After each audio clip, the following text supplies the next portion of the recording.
there's this girl on TikTok, she's doing a social experiment to see which church will help her feed her baby. Now, she doesn't have a baby, but she calls them to tell them she needs a can or bottle of formula right away for her baby who's very hungry. And she just wants to see which church will step up and help. So she contacts about 20 to 30 churches, and to be honest, maybe one or two are willing to help her, but the rest tell her that she has to be a member of their church in order for them to help her. Many of them did suggest that she find help somewhere else, but for the most part, none of them were willing to help. So then she contacts a masjid in Charlotte, North Carolina. And mind you, this masjid had one bad review. And when she calls, the guy who answers immediately says, "Where are you and how can I help?" And this seems to shock her. And she is so pleasantly surprised that he doesn't even ask, "Are you Muslim? Are you a member of this masjid?"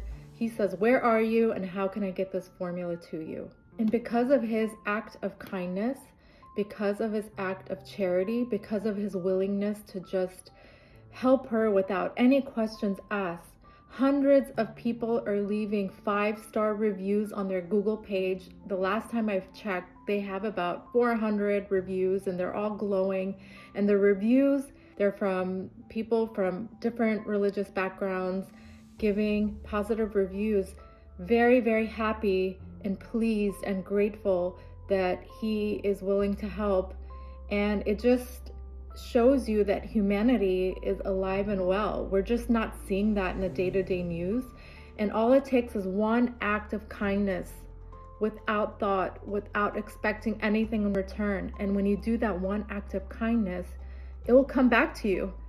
That guy didn't know that he was going to get a phone call and be part of a social experiment, or that because he genuinely wanted to help, that it was going to get on social media and become viral, and that all these people would leave 5-star reviews, because he's not looking for 5-star reviews. He's just doing what he believes he wants to do, and that's to help others. The moral of the story, this is part of the quantum energy that I talk about. When you do good for others and you don't expect anything back in return, you will get something back in a good way. And you may not know when, you may not know how, but it will come to you in a really beautiful way. And I just thought this story was, in light of everything going on in the world, in light of the Islamophobia and anti-Muslim rhetoric we're seeing coming out of the New York mayor elections, this gave me hope that not everyone is Islamophobic,